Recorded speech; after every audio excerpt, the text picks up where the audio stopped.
पाकिस्तान में हिंदुओं के धर्मांतरण की बात बेहद आम है।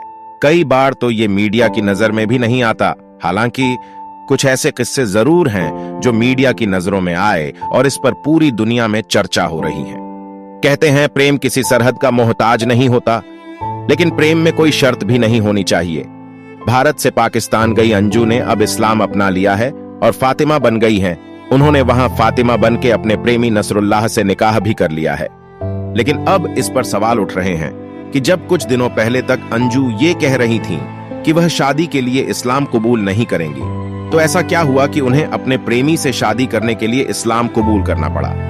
क्या उन पर किसी तरह का दबाव बनाया गया था? ये सवाल इसलिए क्योंकि पाकिस्तान में कट्टरपंथी सोच के लोग किसी शादी को तब तक मान्यता नहीं देते जब तक कि लड़का या लड़की जो गैर मजहब से हो इस्लाम ना कबूल कर ले, तब तक उससे निकाह नहीं करते।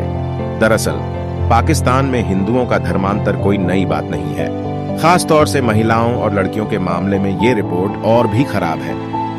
वहां से आए दिन खबरें आती रहती हैं कि कैसे 14 से 16 साल की लड़कियों का जबरन धर्मांतरण कराकर उन्हें किसी ज्यादा उम्र के मुस्लिम युवक से शादी के लिए राजी किया जाता है।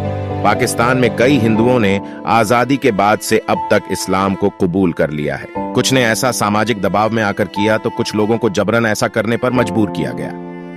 आजादी के वक्त यानी 1947 में पाकिस्तान में हिंदुओं की कुल आबादी 20.05% थी, जो 1988 आते आते 1.6% पर पहुंच गई। ये आंकड़े पाकिस्तान के 1998 की जनगणना के हैं।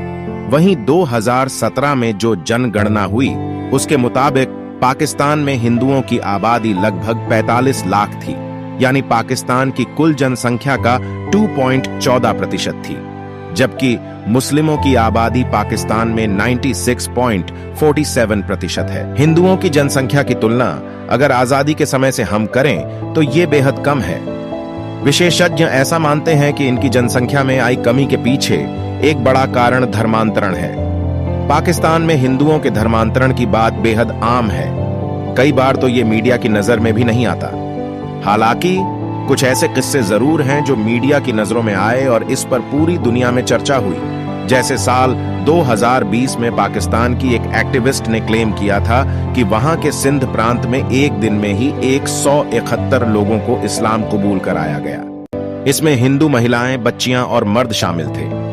एक्टिविस्ट राहत ऑस्टिन का कहना था कि इस बड़े धर्मांतरण के पीछे कट्टरपंथी नूर अहमद तशर का हाथ था।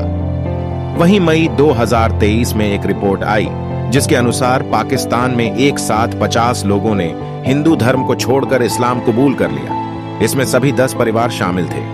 वहीं महिलाओं की बात करें तो इसमें 23 महिलाएं थीं, जिसमें 1 साल की एक बच्ची भी थी।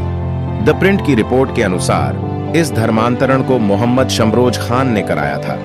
ह्यूमन राइट कमीशन पाकिस्तान की एक रिपोर्ट की माने तो पाकिस्तान में हर साल लगभग 1000 लड़कियों का धर्मांतरण जबरन कराया जाता है। इनमें ज्यादातर बच्चियों की उम्र 14 से 20 साल के बीच होती है। कई रिपोर्ट्स दावा करते हैं कि पहले इन बच्चियों को अगवा किया जाता है और फिर उन्हें धमकाकर, डराकर उनका धर्मांतरण कराया जाता है और फिर उनका किसी मुस्लिम युवक से निकाह करा दिया जाता है। उम्मीद करते हैं कि आपको यह जानकारी सुनकर अच्छी लगी होगी। ऐसी ही जानकारी देते रहेंगे आपको।